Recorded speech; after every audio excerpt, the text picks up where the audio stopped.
네, 오늘 설교의 설교문은 유럽 중세사를 전공하신 지금 밴쿠버 기독교 세계관 대학원에서 교수로 재직 중이신 그분의 글을 토대로 해서 준비했습니다. 그리고 제가 그 교수님께 허락을 맡아서 그 글을 좀 수정하고 보완해서 써도 되냐고 여쭤보고 허락을 맡아서 이 설교를 준비했음을 미리 밝혀드립니다. 코로나19로 인한 팬데믹 상황 가운데 교회는 과연 어떠한 위치에 있으며 그리고 어떠한 반응으로 응답해야 하는지를 성찰할 수 있는 내용이어서 일부 예배드리는 여러분과 함께 나누고 싶었습니다. 우리가 함께 읽은 사도행전 27장은 바울이 체포되어서 로마로 압송되는 배 안에서 폭풍우를 마주한 사건을 기록하고 있습니다.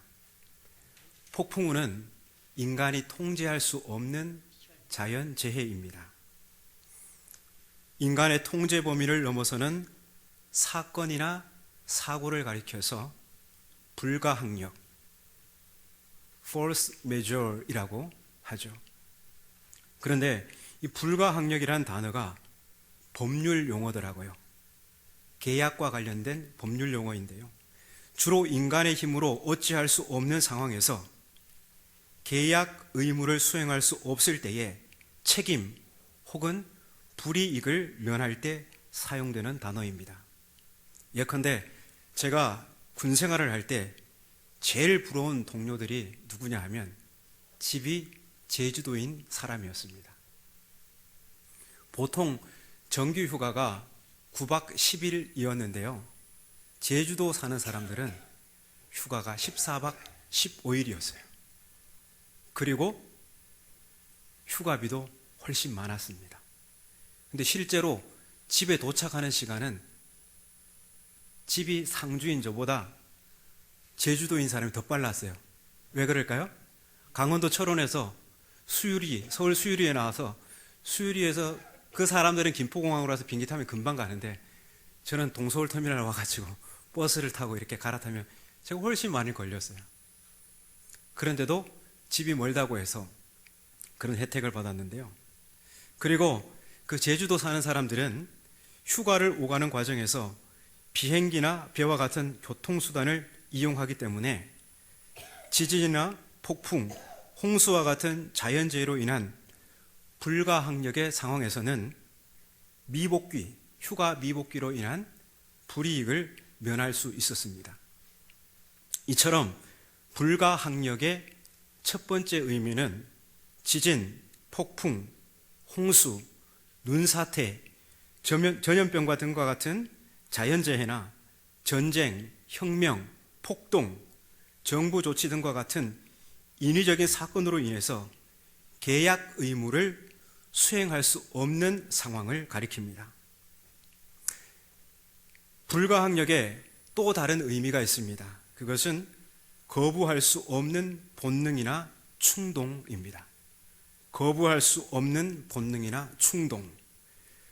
첫 번째 의미가, 불가항력의 첫 번째 의미가 전염병, 폭풍 같은 인간의 통제를 넘어서는 외부의 힘에 의한 것이라면 두 번째 의미는 바로 인간 내부에서 생성되는 주체할 수 없는 충동이나 욕망을 의미합니다. 따라서 불가항력은 첫 번째, 인간 밖에서 인간을 향해 다가오는 통제할 수 없는 외부의 힘을 의미하고, 두 번째, 인간 안에서 인간 밖을 향해 분출하는 주체할 수 없는 충동이나 욕망을 의미합니다. 그런데 흥미로운 것은 불가항력의 이 두 가지 외부적, 내부적 힘들이 서로 밀접하게 연관되어 있다는 사실입니다. 무슨 말일까요? 전염병, 폭풍과 같은 불가항력의 상황이 또 하나의 불가항력, 즉 우리 내면에 도사리고 있는 본성과 충동을 끄집어내기도 한다는 겁니다. 그래서 이 불가항력의 두 가지 성격이 서로 상관이 있고 또 충돌을 한다는 것이죠. 2014년에 상영된 포스 마주어 불가항력이라는 스웨덴 영화가 있습니다. 화면을 보시면 포스 마주어라는 이 포스터가 나오는데요. 어린 두 자녀를 둔 토마스와 에바 부부가 알프스의 한 고급 리조트로 스키 여행을 떠납니다. 여행 첫날 눈 덮인 알프스가 보이는 레스토랑 야외 발코니에서 근사한 저녁 식사를 하고 있던 도중에 갑자기 눈폭풍이 저렇게 일어납니다. 멀리서 시작된 눈보라가 점점 그들이 식사하는 자리까지 밀려옵니다. 놀란 사람들이 자리를 박차고 도망치기 시작합니다. 그런데 다행히 이 눈보라는 스키장에서 인공적으로 일으킨 것으로 눈사태는 아니었습니다. 문제는 이 상황에서 이 토마스라는 사람이 공포 속에서 남편과 아빠를 부르는 아내와 아이들의 절규를 외면하고 혼자 주랭랑을 쳤다는 겁니다. 눈보라가 잦아들고 평온이 찾아오자 사람들이 주섬주섬 다시 식사 자리로 돌아옵니다. 하지만 이 식사 자리는 이전과 같을 수는 없었습니다. 가족들은 침묵 가운데 어색한 행동과 표정으로 토마스에게 큰 실망감을 드러냅니다. 그때부터 여행은 뒤죽박죽이 되었습니다. 토마스는 자신의 실수 혹은 잘못을 인정하지 않습니다. 그는 스키 부츠를 신고 있었기 때문에 애초에 뛰어서 도망가는 것이 불가능하다며 그 상황 자체를 부정합니다. 가족들이 계속해서 추궁하자 이제는 상황을 바라보는 서로의 관점이 다르다면서 발뺌을 합니다. 그러자 에바는 남편이 부정할 수 없는 빼도 박도 못하는 증거를 보여줍니다. 바로 영화 처음에 이 토마스라는 사람이 핸드폰을 손에 붙이고 사는 사람이에요. 그래서 핸드폰을 가지고 늘 뭘 합니다. 그런데 이 토마스가 식사 자리에서 그 영상으로 가족이 식사하는 장면을 촬영하고 있었던 겁니다. 그들이 돌려본 동영상에는 눈보라가 들이닥치자 토마스는 혼자 등을 돌려 도망을 가고 에바가 두 자녀를 감싸 안아 챙기는 모습이 고스란히 찍혀 있었습니다. 가족들은 토마스가 도망쳤던 것 못지않게 그 상황을 부인하고 변명하는 것에 더욱 마음이 상했습니다. 비로소 심각성을 인식한 토마스는 이 상황을 모면하고자 숙소 앞에서 자신의 잘못을 고백하며 오열합니다. 그러나 에바는 남편의 이 행동이 순간을 모면하려는 수작임을 알고 더욱 실망하여 비난의 수위를 높여갑니다. 급기야 아이들은 아빠에 대한 실망감뿐만 아니라 엄마의 분노가 가족 공동체를 무너뜨릴까 큰 두려움을 느낍니다. 물론 모든 가족 영화가 그렇듯 가족애를 회복하는 것으로 영화는 훈훈하게 마무리됩니다.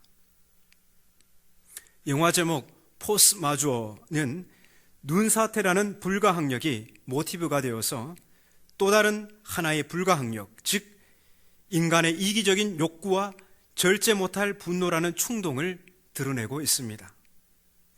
우리가 겪는 불가항력의 상황은 우리의 욕망을 비추기 때문에 더 고통스럽습니다. 또 그 욕망을 저항할 능력이 우리 안에 없는 현실이 슬픕니다.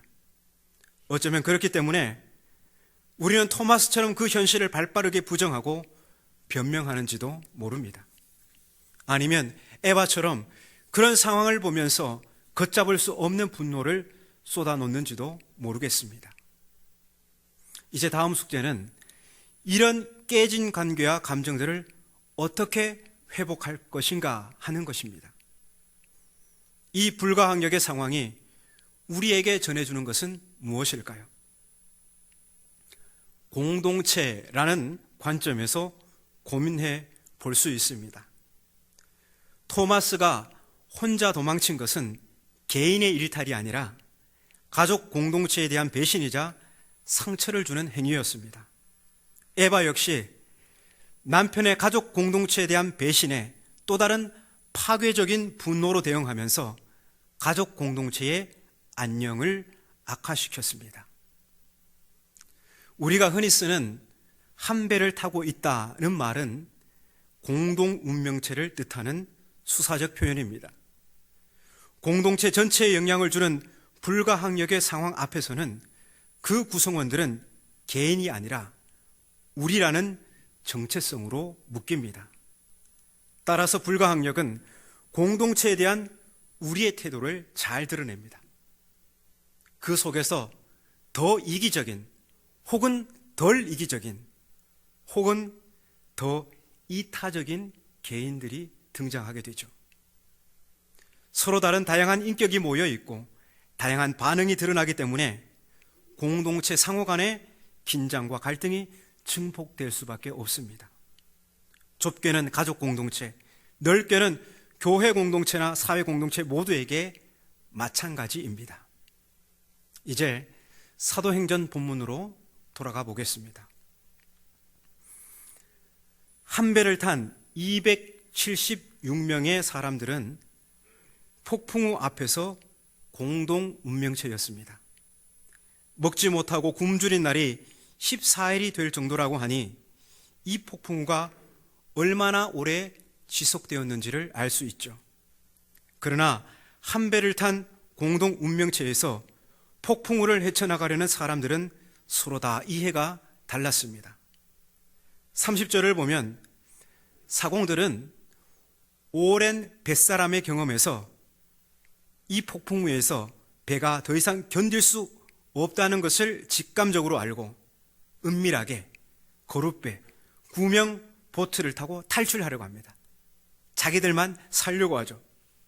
또 42절을 보면 마침내 기적적으로 폭풍우를 뚫고 무태 상륙하게 되었을 때 이번에는 군인들이 죄수들의 탈출을 막기 위해서 그들을 죽이자고 합니다.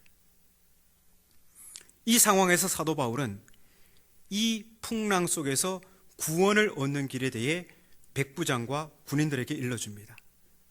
31절에서 바울은 선원들이 배를 떠나게 된다면 사람들이 구원을 얻지 못할 것이라고 경고하고 있습니다. 그래서인지 유독 이 짧은 본문에 공동체성을 강조하는 표현들이 여러 등장하고 있는데요. 35절에 보면 모든 사람, 공동체적인 표현이죠. 그리고 36절에 그들도 다, 또 37절 전부, 또 44절에 마침내 사람들이 다 등이 그 예입니다. 여기에서 말하고자 하는 것은 구원이란 특정 개인에게 임하는 것이 아닌 공동체에게 주어지는 것이라는 사실입니다. 팬데믹 상황도 마찬가지입니다. 팬데믹 앞에서 그리스도인 공동체는 구별되는 집단이기보다는 이 사회와 하나의 공동 운명을 지닌 존재들입니다. 그렇기에 하나님이 신실한 그리스도인들만 과학적으로 지켜줄 수 있다고 주장하는 것은 믿음이 아닌 극한의 이기적 욕망이 추동해낸 표현일 뿐입니다.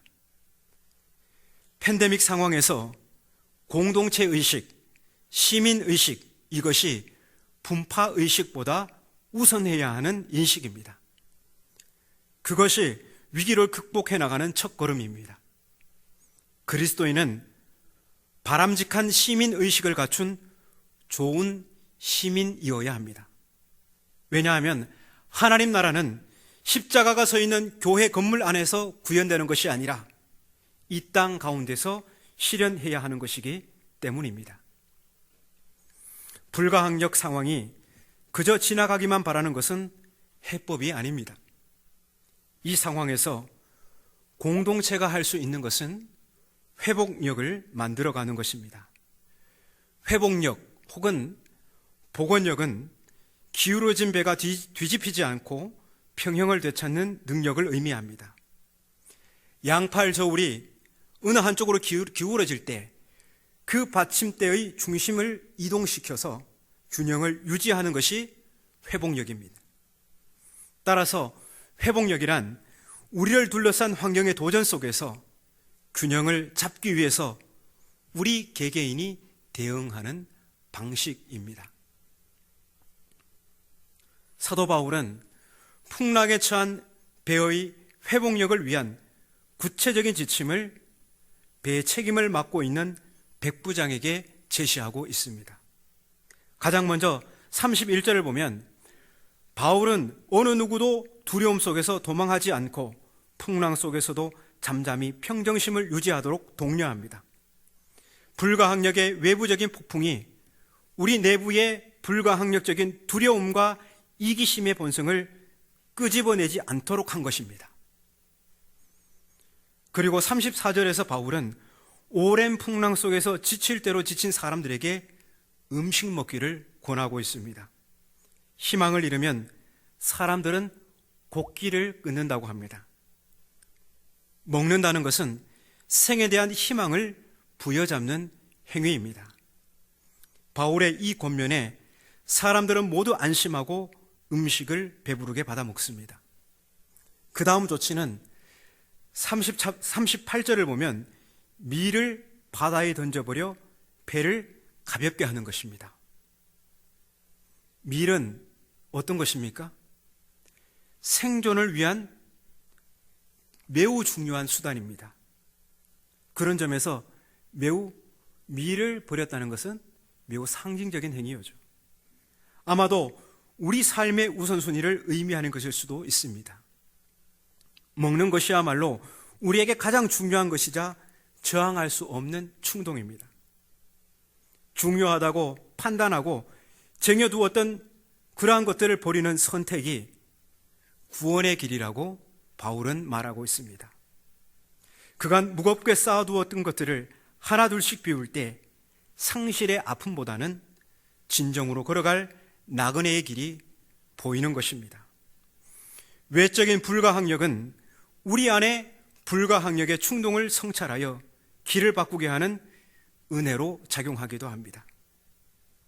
우리가 사는 이 땅이 영원히 독점하며 소비하는 공간이 아니라 더불어 함께 살아야 할 공간이라는 것을 알 때 나그네의 절제를 실천할 수 있습니다. 사도 바울이 가르쳐준 회복력의 궁극은 인간의 구현입니다. 즉 예수께서 가르쳐주신 최고의 계명, 이웃 사랑을 구현하는 행위입니다. 운명 공동체인 한 배에 타고 있지만 백부장, 사공들, 군인들, 죄수들은 저마다 다른 이해관계를 가지고 있었습니다. 처음에 사공들이 살 길을 찾아 배를 버리려고 하면서 시작된 이 공동체의 긴장은 배가 해안가 근처에 자초하게 되면서 또다시 고조되었습니다. 죄수들이 수영을 해서 육지로 도망갈 것을 염려한 군인들은 죄수들을 죽이는 것이 좋겠다고 생각했습니다. 자신들의 임무 수행의 편의를 도모하기 위해서 사람들의 목숨을 임의로 죽일 수 있다고 가볍게 여긴 것입니다. 이들 역시 자신들의 구원을 위해 공동체를 무너뜨리는 것에 거리낌이 없었습니다. 풍랑 속에서 사도 바울의 지혜를 지켜본 백부장은 죄수 바울을 구원하기 위해 군인들의 요구를 거부했습니다. 수영을 할 줄 아는 사람들은 헤엄쳐서, 그렇지 않은 사람들은 널조각 같은 부유물을 이용해서 육지에 상륙하도록 했습니다. 그 결과 한 배에 타고 있었던 276명의 공동체 구성원 모두가 안전하게 구조되었습니다.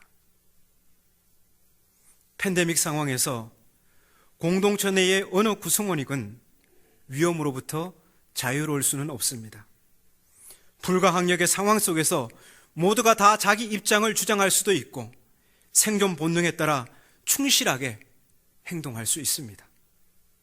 그러나 구원이란 그저 개인에게 주어지는 것이 아니라 공동체에게 주어지는 은총이라는 사실을 기억할 때 우리는 자신만을 생각하는 저항할 수 없는 충동을 이겨낼 수 있습니다. 그 사람이 선원이건 군인이건 비록 극악한 죄를 지은 죄수이건 차별 없이 임해야 하는 은총이라는 것을 받아들일 때 타인에게 관대할 수 있습니다. 불가항력인 고난이 개인들을 성숙하게 하리라는 것은 진부한 기대에 불과할 수도 있습니다. 오히려 예기치 않은 상황에서 우리 속에 꽁꽁 싸매 두었던 이기적인 충동과 본성이 여과 없이 드러나면서 스스로와 주변을 당황스럽게 할 때가 많습니다.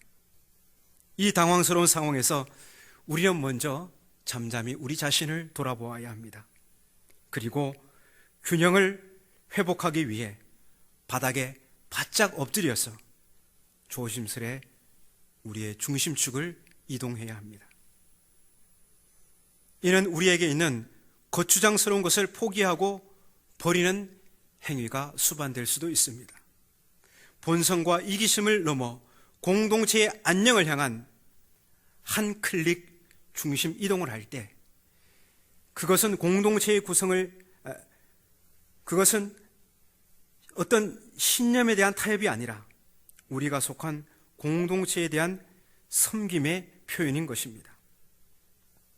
우리가 살고 있는 이 지구 공동체의 회복력을 위한 우리 세계관의 재고이며 가치관의 변화입니다. 교회와 우리 그리스도인들은 이 세상 속에서 우리와 그들이라는 이분법으로 존재하지 않습니다. 이 사회라는 공동 운명체의 구성원일 뿐입니다. 건전한 시민의식을 갖출 때만이 우리 자신에게만 집중하는 편협함을 넘어설 수가 있습니다. 재해 앞에서 우리는 한 공동체일 수밖에 없습니다. 그렇다면 우리는 오늘 본문에 선원들의 마인드를 가지고 있습니까? 아니면 군인들의 마인드를 가지고 있습니까? 그것도 아니면 바울이나 백부장의 태도로 공동체를 바라보고 있습니까? 군인들의 모의처럼 편의를 위해 죄수들을 죽이는 상황이 연출되었다면 구원은커녕 불가항력 속에서 잔인한 인간의 본성이 빚어낸 참극으로 이 사건은 기억될 수밖에 없었을 것입니다. 모든 상황 속에서 궁극적인 구원을 완성하는 것은 타자에 대한 배려와 차별 없는 인간애를 실천하는 것입니다. 즉 원수까지도 사랑하라는 주님의 계명에 실천하는 것입니다. 영화 포스 마주어에서 토마스와 에바의 긴장이 고조될 때 토마스가 괴로워하면서 이런 절규를 토해냅니다. 나도 희생자다. 나도 내 본능의 희생자다. 그렇습니다. 외부로부터 밀려오는 불가항력의 순간에 인간 내부로부터 분출되는 본능과 이기심의 가장 큰 피해자는 다름 아닌 우리 자신일 것입니다. 코로나19 팬데믹 상황에서 일부 몰지각한 교회들이 보인 이기심의 본능과 충동으로 인해서 교회를 향한 혐오가 극에 달해 있습니다. 결국 이 본능과 이기심의 가장 큰 피해자는 다름 아닌 교회 자신일 것입니다. 코로나19가 종식된 후 우리 사회에서 교회는 과연 어떤 존재로 남아있고 평가받게 될까요?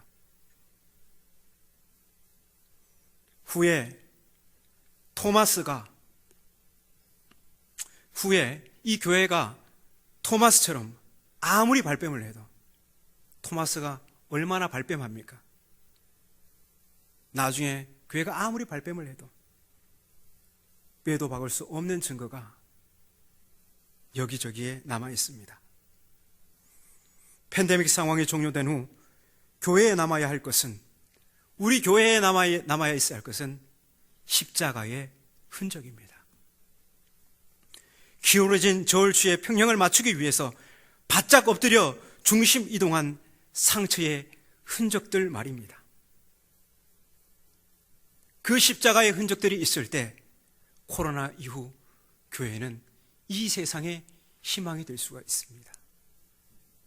이제라도 우리 교회들이 거창하게는 지구 공동체의 복원력을 위해서, 좁게는 우리 사회, 우리 이웃의 회복력을 위해서 우리의 중심축을 고민하고 그 중심을 바꾸어 나가는 실천을 해 나간다면, 불가항력의 상황에서도 깔뱅이 말한 바 전적으로 타락한 인간 공동체에 주어지는 거역할 수 없는 하나님의 은총을 경험할 수 있을 것입니다.